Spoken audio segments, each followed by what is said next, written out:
Good morning, students. We have completed three topics: motion in a straight line, motion on a plane, and the third one, units and measurement. Now we are again continuing the mechanics. If you remember, we have started with mechanics. Mechanics is the branch of physics which deals with the study of motion of the objects. The study of motion of objects is termed as mechanics. And you know, mechanics has two branches.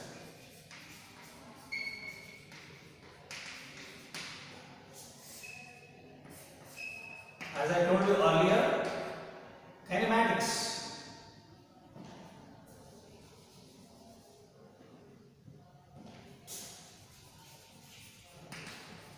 Or kinematics, which deals with study of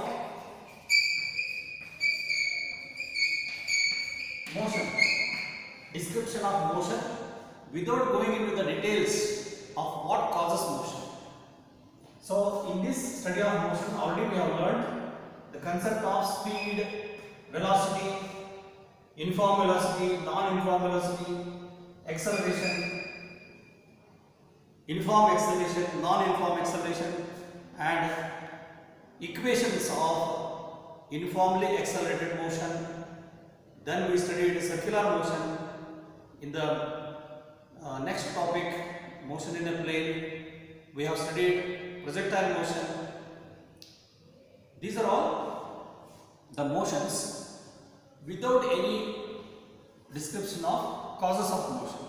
So when we study the motion of object without going into the details of what causes the motion, that is called as kinematics, wherein we dealt with displacement, speed, velocity, acceleration, and so on. And second branch which we are going to start now is about the causes of motion.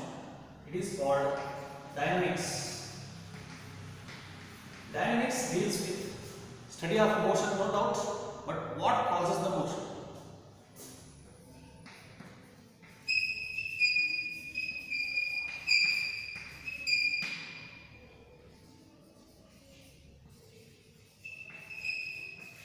Causes of motion. So basically we are going to deal with the forces. We are going to conclude that the cause of motion is going to be the force.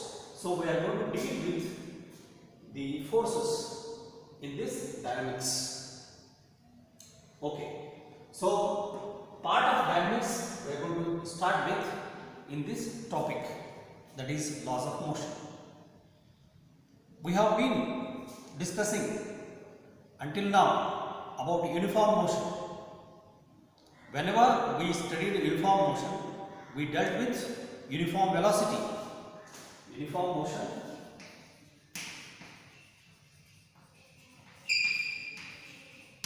requires the concept of uniform velocity. That is,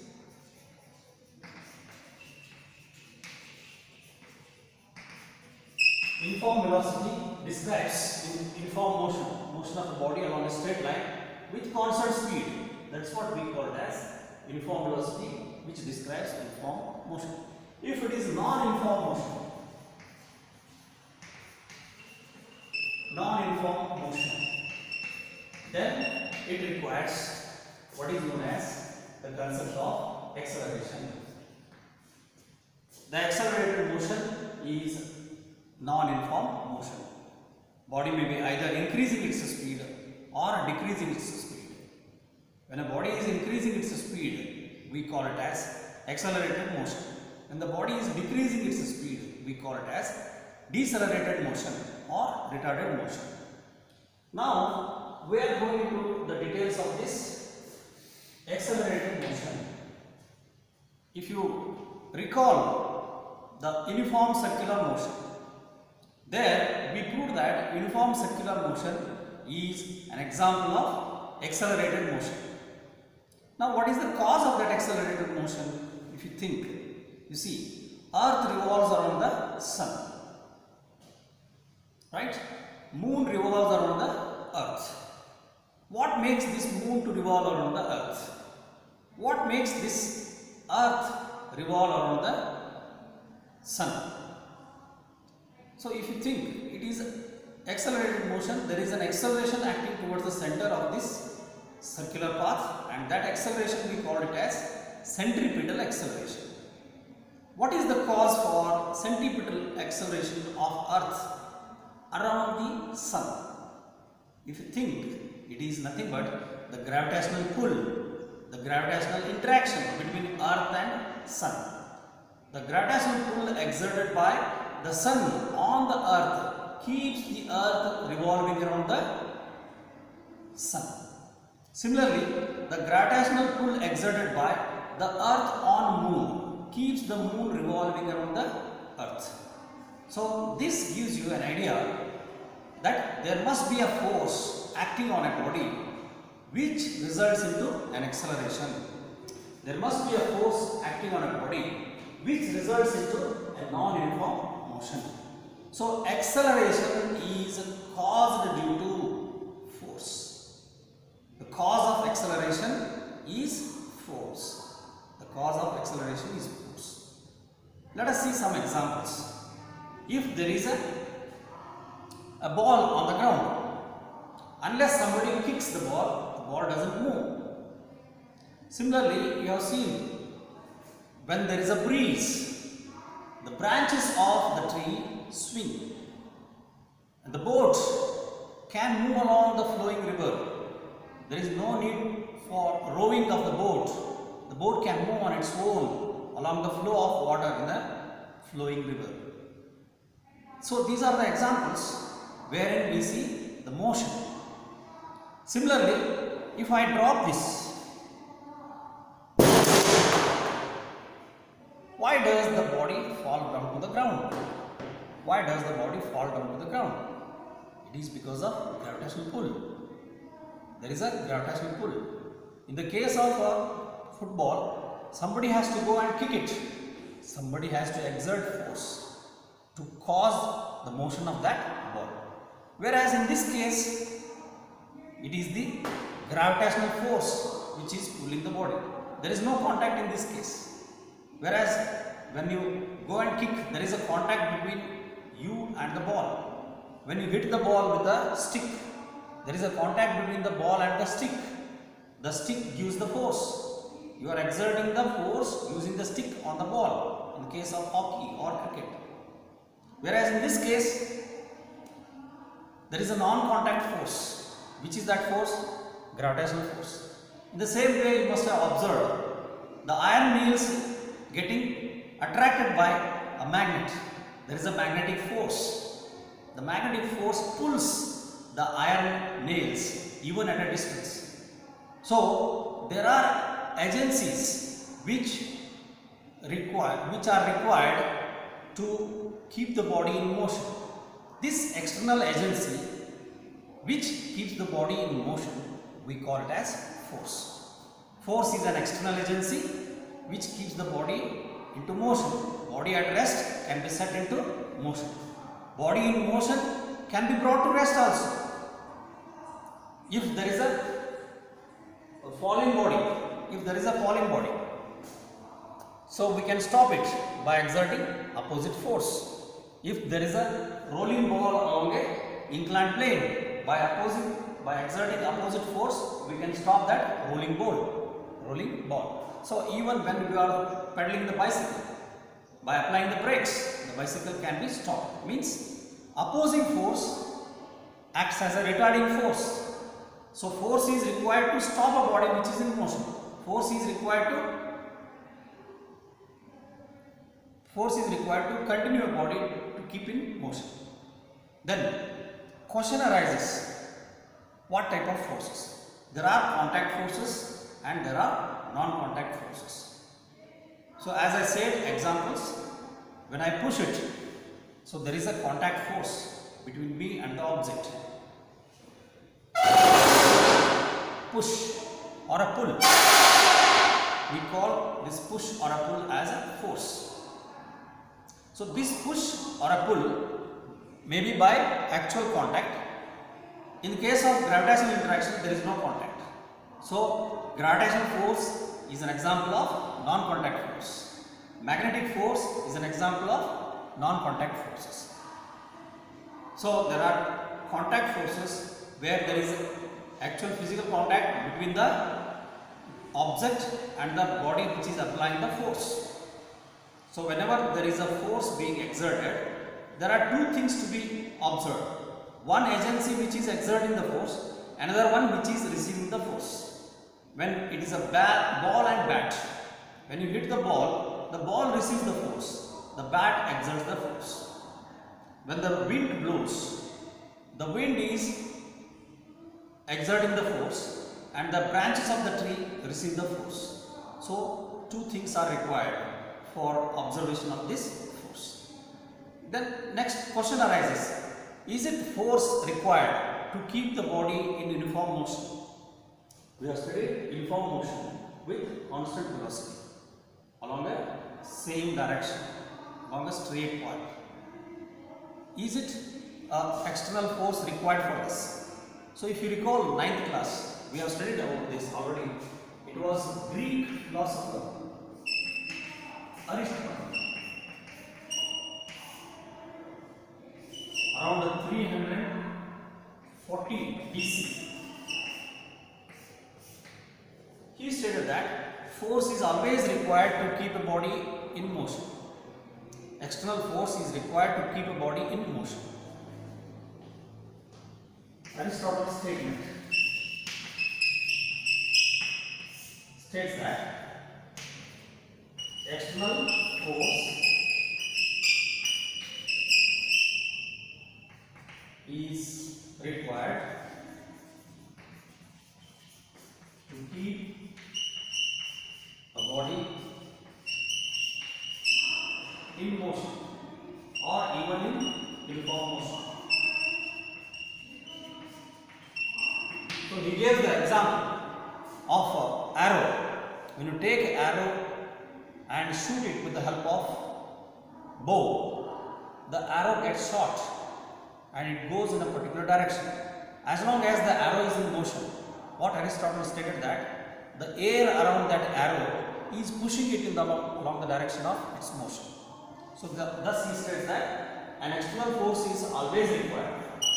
An external force is always required to keep a body in uniform motion. This statement was carried for ages before Christ, from 340 to 322 BC. That time he gave this statement. It was carried on, accepted. And even now also, if you observe the things, we need to apply force to keep the body in continuous motion.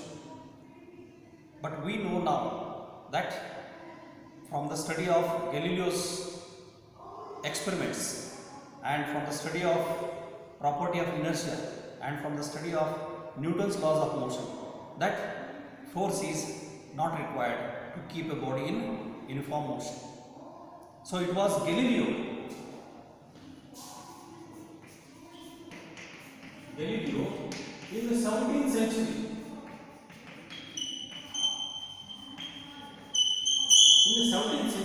with the help of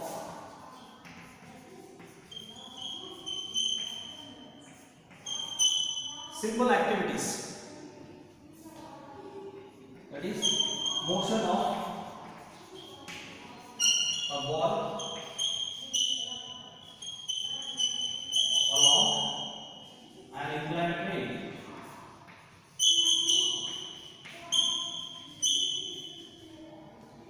When a ball is left on an inclined plane, the ball keeps on increasing its speed, the ball accelerates.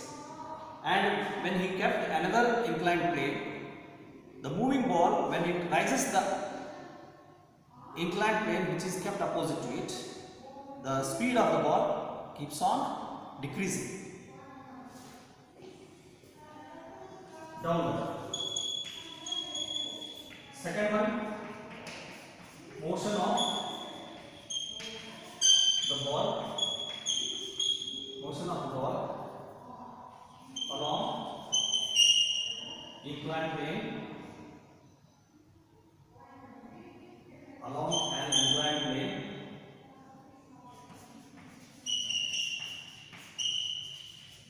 downward, upward, kept upward.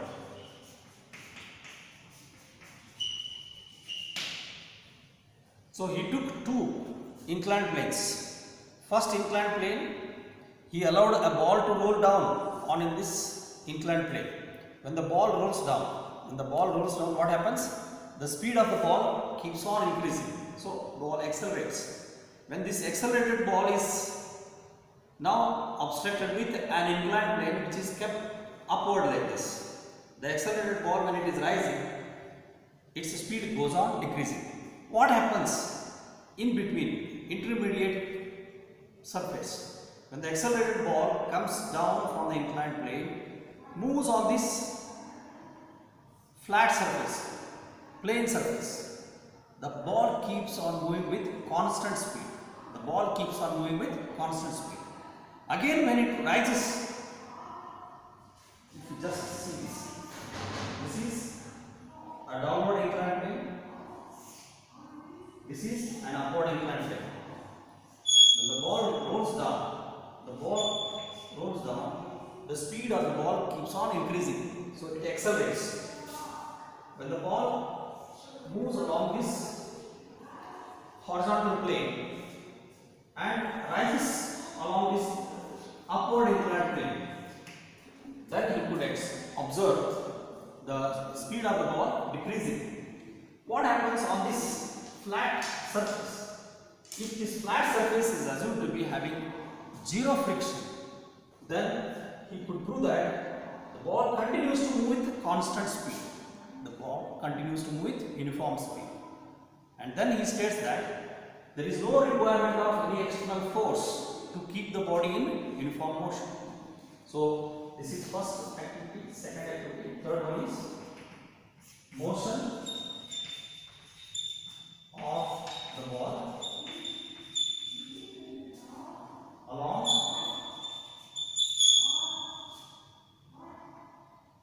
horizontal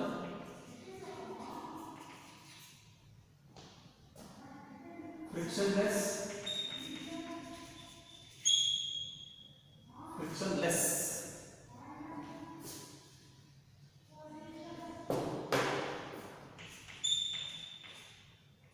surface. We could prove that there is no requirement for an external force to act to keep a body in uniform motion. So later on, this Aristotle's statement was taken as it is a false statement. So it required ages to prove this.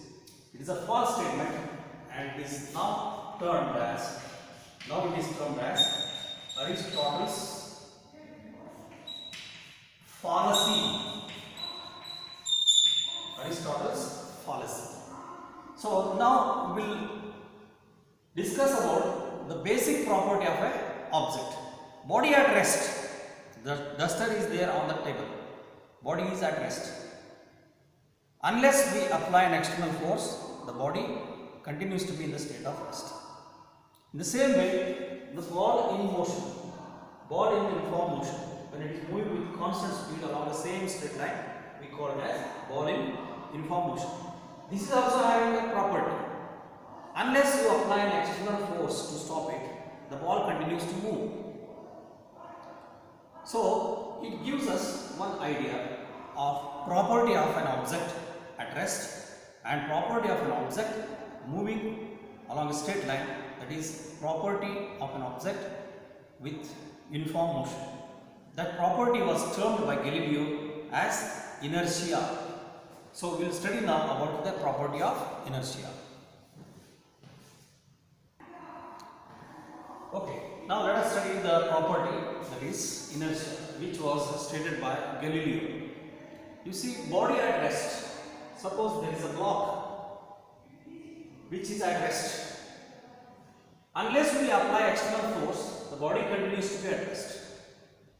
So this inherent property of a body, which opposes its change which opposes its change of state, change of state of rest into motion. That property is called as inertia.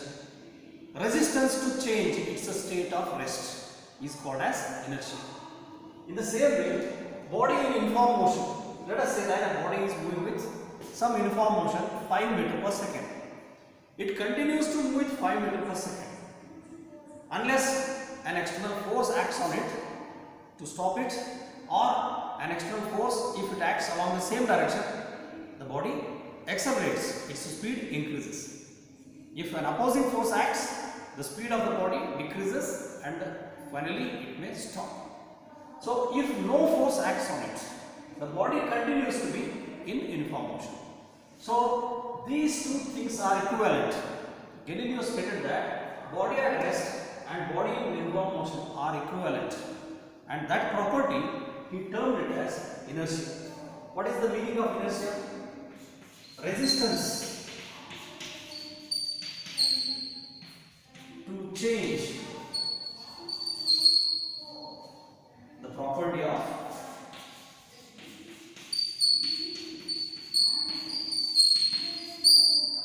opposition, the property of opposition to change the state of rest when the body is at rest, or to change the state of uniform motion,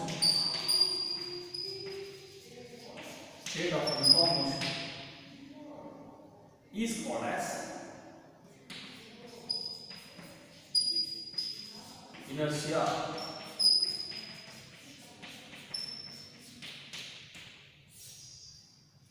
Inertia, you must have learned in chemistry, inert gases which are not changing their properties.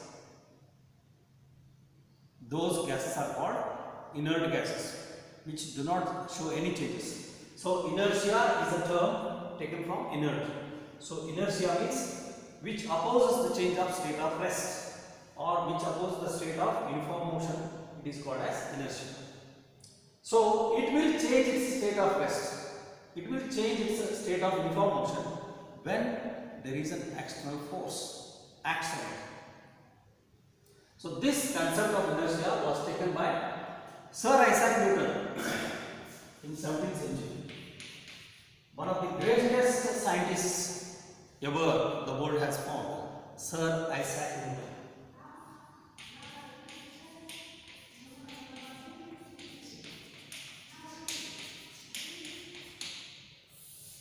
In 17th century,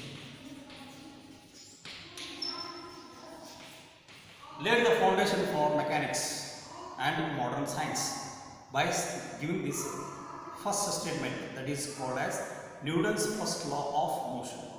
What it states: if there is a force acting on a body, then it's going to change the state of rest into motion. If the force acts on a body which is already in uniform motion along a straight line, it changes its state of uniform motion. It becomes non-uniform motion.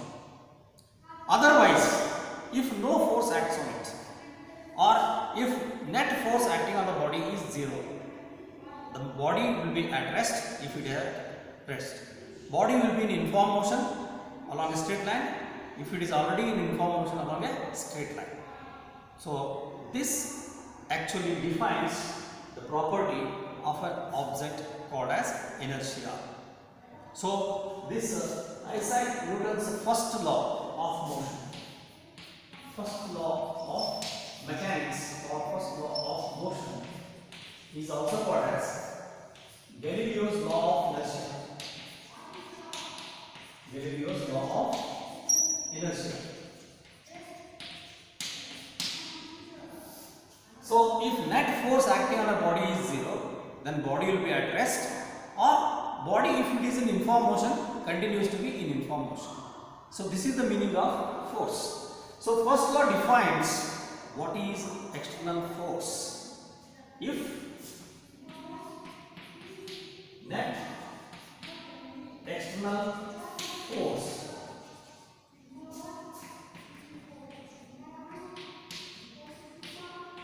on a body is 0,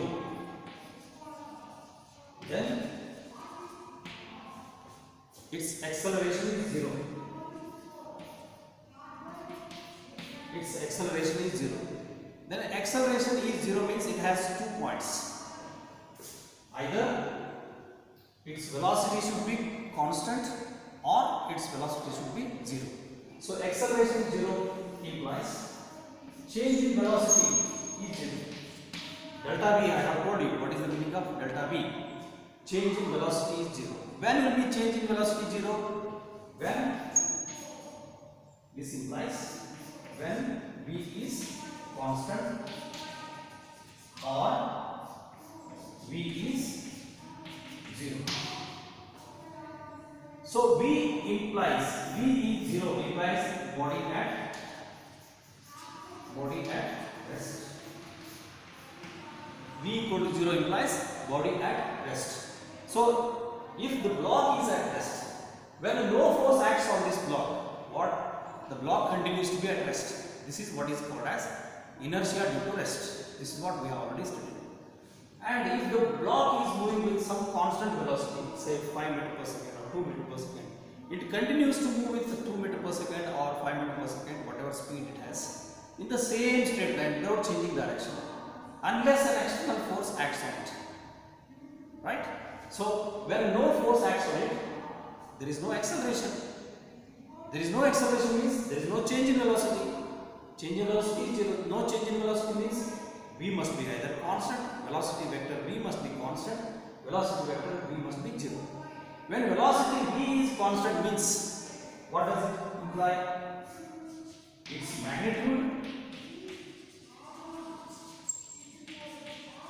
magnitude of velocity and direction does not change. Magnitude and direction do not change at all. This is the meaning of Newton's first law. So now you can write the statement of Newton's first law. Newton's first law statement.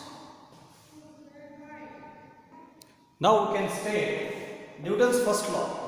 Every body continues to be in a state of rest or in a state of uniform motion along a straight line unless an external force acts on it. So if net force acting on the body is 0, you just go reverse. Mathematically, if net force acting on a body is 0, summation, net means what? Summation, sum of all the forces acting on body is 0. If sum of all the forces acting on the body is 0, then A is 0. This implies V is constant. V is constant or V is 0. So this is the simple statement, mathematical statement of Newton's first law. Then Newton's second law states about the momentum. You know, it states about the momentum. Newton's first law states about the inertia, property of inertia. Newton's second law states about the property of momentum. Quantity of motion is called as momentum. What is momentum? Quantity of motion.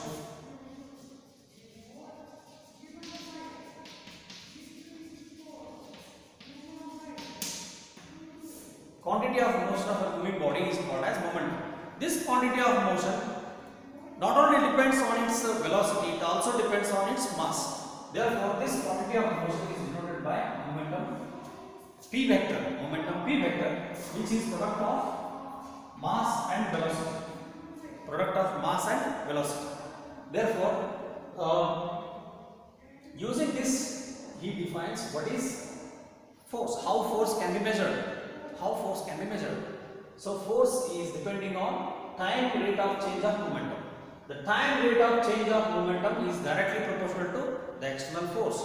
More the external force acting on the body, more is the rate of change of momentum. Less the force acting on the body, less is the rate of change of momentum. And this rate of change of momentum takes place along the direction of external force. So the statement can be written: external force F external is equal to dP by dt, rate of change of momentum, rate of change of momentum. If you substitute P equal to mv, then it becomes dmv by dt. dmv by dt. Take out that m outside, it becomes m dv by dt. So we know what is dv by dt, rate of change of velocity. Rate of change of velocity is acceleration. So we get finally F external is equal to product of mass and acceleration. Look at this. The acceleration is a vector quantity and it has a magnitude as well as direction. Mass is a scalar quantity. So the product becomes the vector quantity. So F external is equal to ma. It means the acceleration of the body is along that direction, which is the direction of external force. The acceleration takes place along the direction of applied external force. That is the meaning of Newton's second law. So this Newton's second law helps us how to measure force. This Newton's first law tells us how to define force. So it gives us definition of force. How to define. So Newton's second law tells us how to measure force. Quantitative measurement of force. Quantitative measurement of force. This is done with the help of Newton's second law. For example, if A is 1 meter per second square and mass of the body is 1 kg, then 1 kg 1 meter per second square is equal to the force, which is termed as 1 Newton. So in the honor of Sir Isaac Newton, the SI unit of force is taken as Newton. 1 Newton is equal to 1 kg meter per second square. If 1 kg of body is set into an acceleration of 1 meter per second square, then the force acting on that body must be equal to 1 Newton. That is the meaning of the SI unit of force. Now quickly look into the Newton's third law. Now let us quickly look into Newton's third law. What Newton's third law says, in an interaction between two bodies, force exerted on one due to another is equal and opposite to force exerted on the first due to second. It means let us take two bodies A and B. So if these A and B are the two bodies moving with different velocities u1 and u2. u1 is that of A and u2 is that of B. If u1 is greater than u2, then A will collide with B. When the collision takes place, during this collision what happens? There is an interaction. Interaction is taking place by physical contact. During this interaction is very important. During this interaction, force exerted on B due to A is equal and opposite to force exerted on A due to B.